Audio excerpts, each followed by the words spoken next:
ಮೂಢನಂಬಿಕೆ ನಡುವೆಯೂ ಪಾವಗಡಕ್ಕೆ ಸಿದ್ದು ವಿಸಿಟ್. ಬಿಜೆಪಿಯವರಿಗೆ ನಾಚಿಕೆ ಆಗಲ್ಲ, ಜೆಡಿಎಸ್ನವರಿಗೆ ನಾಚಿಕೆ ಆಗಲ್ಲ. 2018ರಿಂದ 19ರಿಂದ 23ರವರೆಗೆ ನೀವು ಯಾವತ್ತಾರು ಮಾಡಿದ್ರ? 9 ವರ್ಷ ಅಧಿಕಾರದಲ್ಲಿ ಇದ್ರಲ್ಲ, ಟೀಕೆ ಮಾಡ್ತಿರಲ್ಲ, ನಾಚಿಕೆ ಆಗಲ್ಲ ನಿಮಗೆ?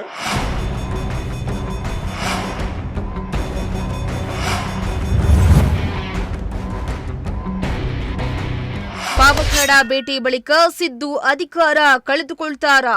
5 ಗ್ಯಾರಂಟಿ ಯೋಜನೆಗಳನ್ನ ಜಾರಿ ಮಾಡಕ್ ಸಾಧ್ಯ ಇಲ್ಲ. ಯಾರು ಹೇಳಿದ್ದು ಇದನ್ನ? ದೇಶದ ಪ್ರಧಾನಿ ನರೇಂದ್ರ ಮೋದಿ ಅವರು ಹೇಳಿದಂತ ಮಾತು. ಕರ್ನಾಟಕ ರಾಜ್ಯ ಆರ್ಥಿಕವಾಗಿ ದಿವಾಳಿಯಾಗ್ಬಿಡ್ತದೆ.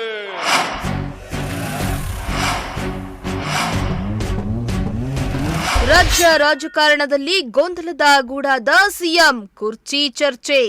ಅಶೋಕ ಹೇಳ್ತಾನೆ, ವಿಜಯೇಂದ್ರ ಹೇಳ್ತಾರೆ, ಯಡಿಯೂರಪ್ಪ ಹೇಳ್ತಾರೆ. ನಾನು ಕೇಳ್ತೀನಿ ಅವರಿಗೆ, ನಿಮ್ಮ 4 ವರ್ಷದ ಸಾಧನೆ ಏನು?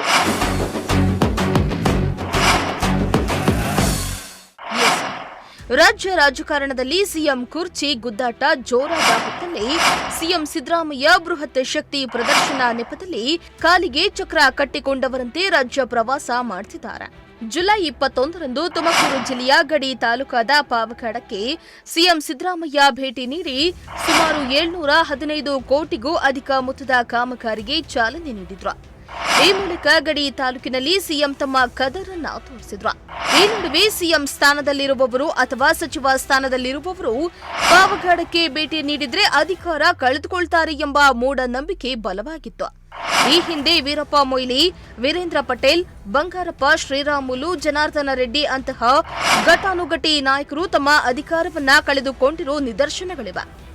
ಆದರೆ ಇಂತಹ ಮೂಢನಂಬಿಕೆಗೆ ಸಿಎಂ ಸಿದ್ದರಾಮಯ್ಯ ಸೆಡ್ಡು ಹೊಡೆದು ಪಾವಗಡಕ್ಕೆ ಭೇಟಿಯನ್ನ ನೀಡಿ ಅಬ್ಬರಿಸಿದ್ರು.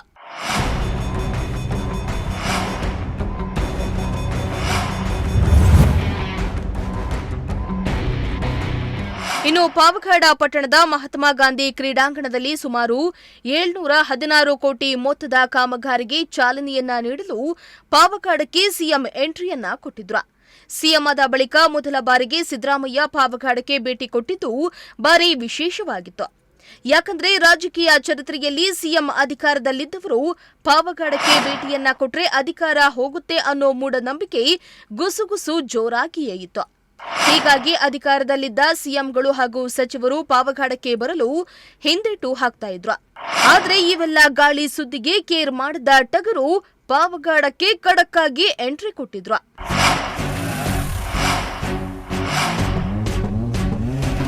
ಸೋಲಾರ್ ಪಾರ್ಕ್ ತುಂಗಭದ್ರಾ ಯೋಜನೆಯಿಂದ ಕುಡಿಯುವ ನೀರು ಪೂರೈಕೆಯಿಂದಾಗಿ ಪಾವಗಡದ ಚಿತ್ರಣವೇ ಬದಲಾಗಿದೆ. ಅಭಿವೃದ್ಧಿಯಲ್ಲಿ ಪಾವಗಡ ಮುನ್ನಡೆ ಸಾಧಿಸ್ತಾ ಇದ್ದು ಕಾಂಗ್ರೆಸ್ ಸರ್ಕಾರ ಮೆಚ್ಚುಗೆಗೆ ಕಾರಣವಾಗಿದೆ.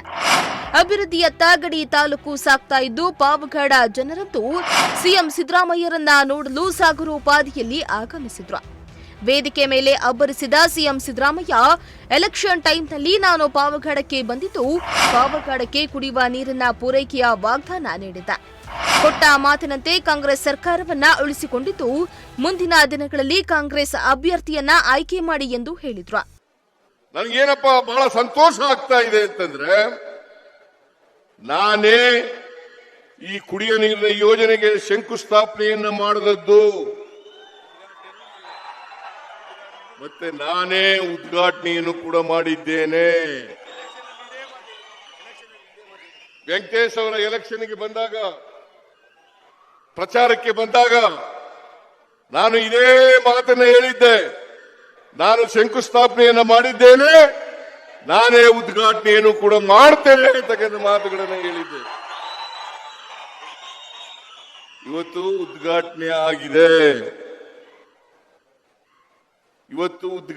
ಆಗಿದೆ.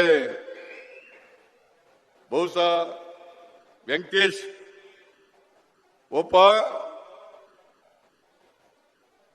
ಒಬ್ಬ ಬಹಳ ಖುಷಿ ಪಟ್ಟಿರ್ತಕ್ಕಂಥ ಶಾಸಕ ಅಂತೇಳಿ ನಾನು ಭಾವಿಸ್ಕೊಂಡಿದ್ದೇನೆ. ಯಾಕಂದ್ರೆ ಅವನ ಕಾಲದಲ್ಲಿ ಈ ಯೋಜನೆ ಪೂರ್ಣವಾಗಿರ್ತಕ್ಕಂಥದ್ದು ಅಲ್ಲ. ನೀವೆಲ್ಲ ಖುಷಿ ಪಟ್ರೆ ಸರ್ಕಾರನೂ ಖುಷಿ ಪಡ್ತದೆ, ನಾನೂ ಕೂಡ ಖುಷಿ ಪಡ್ತೀನಿ, ಜಿ ಪರಮೇಶ್ವರ್ ಅವರು ಖುಷಿ ಪಡ್ತಾರೆ, ವೆಂಕಟರಮಣಪ್ಪ ಖುಷಿ ಪಡ್ತಾರೆ, ಮತ್ತೆ ವೆಂಕಟೇಶ್ ಕೂಡ ಖುಷಿ ಪಡ್ತಾರೆ ಅಂತಕ್ಕಂಥ ಮಾತುಗಳನ್ನು ಹೇಳಲಿಕ್ಕೆ ಬಯಸ್ತಾ ಇದ್ದೀನಿ. ನೀವೆಲ್ಲ ಯೋಜನೆಯನ್ನ ಮಾಡೇ ತೀರ್ತೀವಿ ಅಂತ ಹೇಳಿದ ಮೇಲೆ ನಮ್ಮ ಪಕ್ಷಕ್ಕೆ ಆಶೀರ್ವಾದವನ್ನ ಮಾಡಿದ್ರಿ. ವೆಂಕಟೇಶ್ ನಿಮ್ಮ ಎಲ್ಲರ ಪ್ರತಿನಿಧಿಯಾಗಿ ಇವತ್ತು ವಿಧಾನಸಭೆಯನ್ನ ಪ್ರವೇಶ ಮಾಡತಕ್ಕಂಥ ಕೆಲಸವನ್ನ ಮಾಡಿದ್ರು.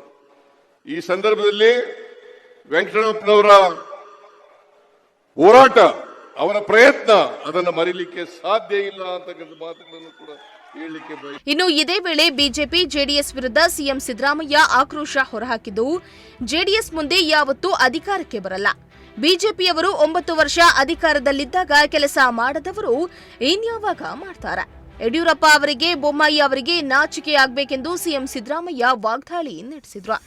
9 ವರ್ಷ ಈ ಕರ್ನಾಟಕ ರಾಜ್ಯದಲ್ಲಿ ಅಧಿಕಾರವನ್ನು ಮಾಡಿದ್ದಾರೆ.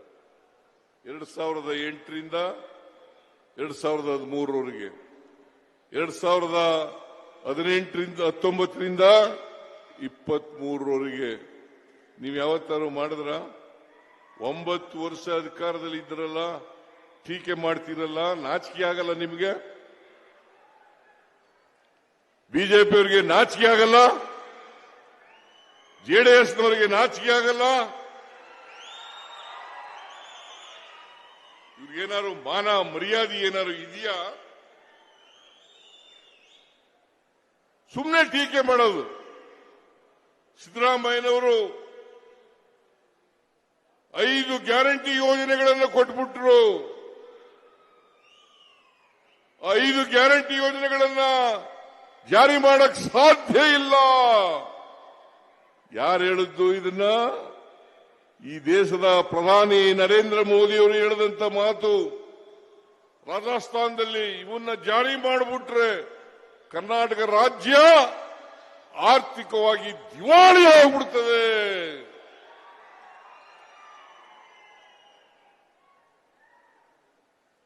ಅಶೋಕ ಹೇಳ್ತಾನೆ,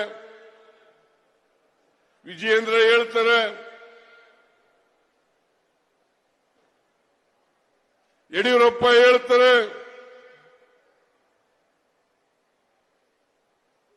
ನಾನು ಕೇಳ್ತೀನಿ ಅವರಿಗೆ, ನಿಮ್ಮ 4 ವರ್ಷದ ಸಾಧನೆ ಏನು?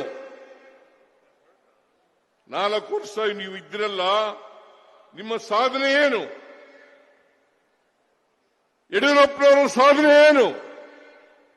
ಬಸವರಾಜ ಬೊಮ್ಮಾಯಿ ಅವರ ಸಾಧನೆ ಏನು? ಇನ್ನು ಮೂಢನಂಬಿಕೆಯಿಂದ ಗೊಂದಲದ ಗೂಡಾದ ಪಾವಗಡಕ್ಕೆ ಸಿಎಂ ಭೇಟಿಯನ್ನ ನೀಡಿ ವಿಪಕ್ಷಗಳ ವಿರುದ್ಧ ಅಬ್ಬರಿಸಿ ಬೊಬ್ಬಿರಿದ್ರ. ಸಿಎಂ ಶಕ್ತಿ ಪ್ರದರ್ಶನಕ್ಕೆ ಘಟಾನುಘಟಿ ನಾಯಕರೇ ವೇದಿಕೆಯಲ್ಲಿ ಆಸೀನರಾಗಿದ್ದಾರೆ. ಆದರೆ ಸಿಎಂ ಕುರ್ಚಿಗಾಗಿ ಒಳಗೊಳಗೆ ಕಸರತ್ತು ನಡೀತಾ ಇರೋದಂತೂ ಸುಳ್ಳಲ್ಲ. ಒಂದ್ ಕಡೆ ಡಿಕೆಶಿ, ಮತ್ತೊಂದು ಕಡೆ ಪರಮೇಶ್ವರ್ ಹಾಗೂ ಸತೀಶ್ ಜಾರಕಿಹೊಳಿ ಸಿಎಂ ಕುರ್ಚಿಗೆ ತೆರೆಮರೆಯಲ್ಲಿ ಕಸರತ್ತು ನಡೆಸುತ್ತಿದ್ದಾರೆ. ಹೈಕಮಾಂಡ್ ಮಟ್ಟದಲ್ಲಿ ಸಿಎಂ ಬದಲಾವಣೆ ಚರ್ಚೆ ಸದ್ದು ಮಾಡಿದೆ. ಈ ಎಲ್ಲ ಬೆಳವಣಿಗೆಗಳ ನಡುವೆ ಮೂಡ ಹಗರಣ ಸಿಎಂ ಕಾಲಿಗೆ ಸುತ್ತಕೊಂಡಿದ್ದಲ್ಲದೆ ಸಿಎಂ ಪಾವಗಡಕ್ಕೆ ಭೇಟಿ ನೀಡಿದ್ದು ಮೂಢನಂಬಿಕೆ ಪ್ರಕಾರ ಸಿಎಂ ಕುರ್ಚಿಯಿಂದ ಕೆಳಗೆ ಇಳಿತಾರೆ ಎಂಬ ಮಾತುಗಳು ಜೋರಾಗಿಯೇ ನಡೀತಾ ಇದೆ. ಇನ್ನು ಕೆಲವರು ಸಿಎಂ ಕೆಳಗೆ ಇಳಿಯೋಲ್ಲ, ಕಾಂಗ್ರೆಸ್ ಸರ್ಕಾರವೇ ಉರುಳುತ್ತೆ ಎಂಬ ಮಾತನ್ನ ಕೂಡ ಹೇಳ್ತಾ ಬರ್ತಿದ್ದಾರೆ. ಆದರೆ ಸಿಎಂ ಅವರು ಈ ಮೂಢನಂಬಿಕೆಯೆಲ್ಲ ಸುಳ್ಳು. 5 ವರ್ಷ ನಾನೇ ಸಿಎಂ ಎಂದು ಹೋದಲ್ಲೆಲ್ಲ ಗಂಟಾ ಘೋಷವಾಗಿ ಹೇಳ್ಕೊಂಡು ಬರ್ತಿದ್ದಾರೆ. ಒಟ್ನಲ್ಲಿ ರಾಜ್ಯದಲ್ಲಿ ಸಿಎಂ ಬದಲಾವಣೆ ಕಗ್ಗಂಟು ದಿನದಿಂದ ದಿನಕ್ಕೆ ತೀವ್ರ ಸ್ವರೂಪವನ್ನ ಪಡೆದುಕೊಳ್ತಾ ಇದ್ದು, ಸಿಎಂ ಬದಲಾಗ್ತಾರಾ ಅಥವಾ ಕಾಂಗ್ರೆಸ್ ಸರ್ಕಾರವೇ ಉರುಳುತ್ತಾ ಎಂದು ಮುಂದಿನ ದಿನಗಳಲ್ಲಿ ಕಾದು ನೋಡಬೇಕಾಗಿದೆ. Bureau report, Prajashakti TV.